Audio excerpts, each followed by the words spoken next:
Bonjour à tous les amis, j'espère que vous allez bien les gars. Cela fait quasiment 7 mois que vous et moi on s'est pas vu, que le frangin il mène la barque un peu seul.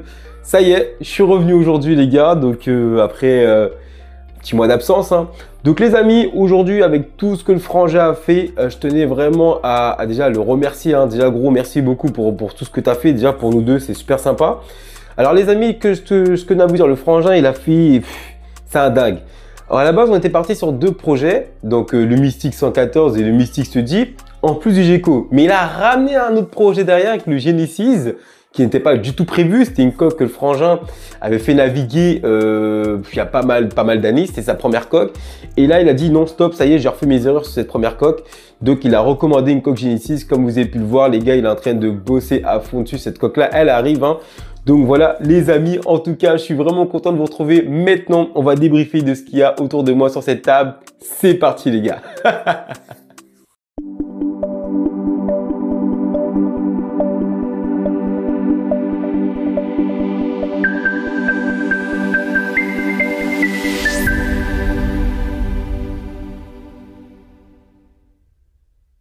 Donc les amis, on va débriefer aujourd'hui ce qu'il y a sur cette table. Donc le frangin, vous avez déjà parlé de ma coque du Mystic Study. Donc le Mystic Study les amis, c'est un verre pistache. Donc c'est la première coque que Quentin a peinte. Donc c'est pas son but à la base.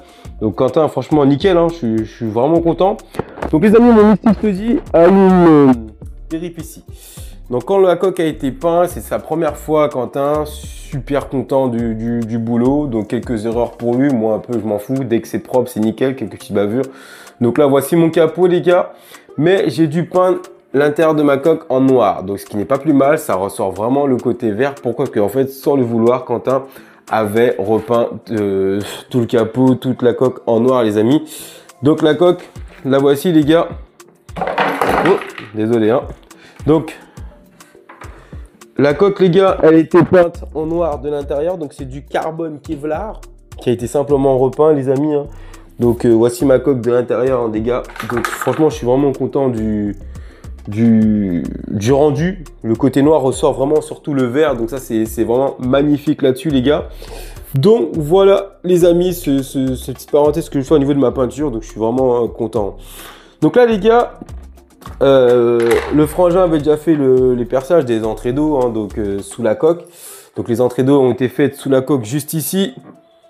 Donc voilà, donc ça va être fait. Donc les amis, aujourd'hui sur cette table, qu'est-ce qu'il y a? On a reçu pas mal de choses. Donc là, le support moteur que le frangin que vous avez vu sur les vidéos précédentes qui sont sorties, donc il a créé ce support moteur. Double support moteur là-dessus. Donc, parce que là, ça va être un boulot que je vais demander vraiment énorme, d'avoir une double cerveau direction les amis. Donc les gars, mon Mystic Study 1m42, donc on va commencer, peu importe. Donc là les gars, j'ai reçu aujourd'hui des hélices. Donc hop là, c'est pas bien. Ouh, ça fait longtemps que je n'ai pas fait de vidéo moi, ça se voit. Donc les gars, les hélices qui sont là d'une taille de 60. Donc on va voir quelles sont les hélices appropriées dessus. Donc on est parti sur une base de 60 sur ces hélices. Donc ces hélices on a lu, donc nickel. On les a pris à l'étranger 2 fois moins cher qu'en France. Donc ça c'est génial. Donc ces fameuses hélices que vous verrez, le frangin va un peu vous parler dessus. Les gars, là on a reçu. Alors moi j'ai été vraiment un malade sur ma direction. Double cerveau direction dans le Mystic Study. Toutes les autres vidéos que j'ai vu, les mecs avaient un seul cerveau de direction. Moi, j'ai voulu avoir un bateau pas comme les autres. Donc, j'ai vraiment cherché nos limites, surtout celui du frangin qui est vraiment très calé au niveau de ça, les gars. Donc, les gars, j'ai un cerveau direction de 80 kg de coupe, les gars. C'est énorme. Donc là, je vous sors le deuxième, les amis. Donc, cerveau de direction 2 fois 80 kg de coupe, les gars. Donc je suis vraiment content. Tous les cerveaux viennent de l'étranger, donc je ne les ai pas payés excessivement cher. 49 € les deux, les amis. Donc moi j'aime bien ces cerveaux. J'en ai un dans le Sonic Quake juste en haut.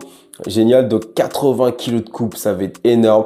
Donc nous on a envie de repousser nos limites. On a envie de faire ce que les autres ne font pas. Ça nous plaît. Peu importe ce qui va se passer, on assume, on est là. Donc c'est du modélisme qu'on a pour s'amuser. Donc double cerveau direction dans le Mystic Study. Donc là, les amis, comme vous avez pu le voir avant, donc là, les struts qui sont là. on a les tringles de servo de direction. On a les transmissions, les flex. Donc voilà les amis, là c'est les accessoires des servos de direction. On a les étambeaux qui sont juste là. Hop, les deux étambeaux. Nous avons les supports de durite que le frangin a créé lui-même, hein, franchement génial. Nous avons là les gars, les deux pinces qui sont là, les pinces de transmission. Et là, nous avons tout ce qui est les sécurités. Donc pour le bateau. Là, on a les supports d'étambeaux, les gars, qui sont juste là. Et là, une autre pièce qui vient accompagner avec les sécus. Hein, donc voilà, les amis. Mon gouvernail, hein, qui est juste ici. Donc là, les amis, hop là! L'autre fois, vous en avez vu qu'un. Là, vous avez les deux moteurs qui sont là. Deux moteurs Léopard 5692 en 1100 kV. Donc voilà, hop, les deux sorties d'eau, les deux entrées d'eau que je viens de vous montrer. Les sorties d'eau sont déjà sur la coque, hein, donc génial. Ici, les amis, souvenez-vous, vous avez vu qu'un.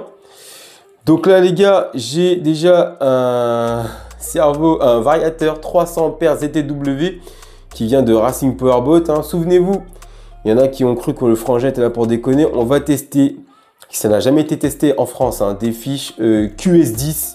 Le frangin, lui, il est des QS8 sur son 114. Moi, j'ai voulu avoir des QS10, tester des QS10. Donc ça va être énorme. Donc souvenez-vous, hein, vous avez montré un variateur là-dessus. Donc là, les gars, là, ça vient de chez Racing Powerboat, hein, ce fameux carton. Donc là, nous avons déjà une première pompe. Hop, désolé les amis. Hein.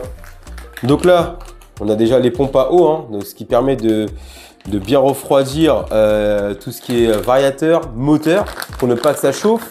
C'est très important les amis. Hein. Parce que s'il y a de la chauffe là-dedans, tout est mort. Hein. Donc là, il faut racheter une configuration complète. Parce qu'avec le poids qu'il va y avoir dedans, le poids de la coque, les poids des éléments. Donc là, les amis, ça vient de chez Racing Powerboat, hein, donc les pompes à eau. Donc ça, c'est génial. Hein. Donc c'est la première fois que nous avons des pompes à eau sur nos coques. À la base, sur les Genesis, à l'époque, c'est pas une obligation d'en mettre. Donc, hop là, il y en a un peu partout. Voici, les gars, le deuxième. Ouh, voilà, sous blister. Hein, j'avais déjà tout ouvert pour contrôler. Hop là. Donc là, un petit autocollant ZTW. Et là, les amis, le deuxième ZTW 300 ampères qui sera lui aussi soudé avec les fiches QS10. Hein, donc, vous inquiétez pas, on n'est pas fou, on sait ce qu'on fait. Donc, on va tester ça. Hein, donc, on va vous donner nos ressentis sur ces fameuses fiches QS10. Hein. Donc là, mâle, femelle, hein, donc qui sont là. Franchement, les gars, j'ai jamais vu des fiches de cette taille. Hein. Le frangin vous les a montré. Donc, wow, au début, à la base, il m'a dit, vas-y, mets-toi en QS8, QS10, on va tester. On n'a jamais testé ça. Ça permet de connaître un peu le produit. Et là, les amis, hop, nous avons, là, c'est les fameuses fiches, hein, donc, que j'ai encore reçues, hein, donc QS10 mâle, femelle. Et là, les gars, les durites, hein, qui sont là pour refroidir les variateurs, les moteurs, avec les pompes à eau. Et là, hop là. Là, les gars, ce sont les refroidisseurs moteurs. J'ai jamais eu des refroidisseurs de cette taille, les amis. J'ai souvent eu des refroidisseurs en 40, 74, 30, 74. Regardez-moi le moulin, les gars, c'est énorme. Regardez, hop. Donc là, c'est fou. Donc le frangin, je n'oublierai pas, hein, j'étais à l'autre bout du globe quand il m'a dit bon, projet MHZ. Hein. Donc c'est parti les gars.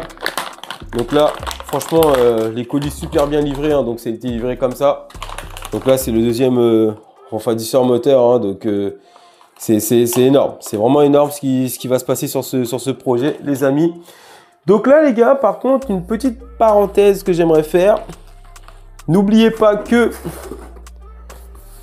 Petite parenthèse, hein, le Migeco qui est juste là, qui va fonctionner en 16S. Donc là-dedans, il y a déjà un 200 ampères qui est déjà également soudé en QS8.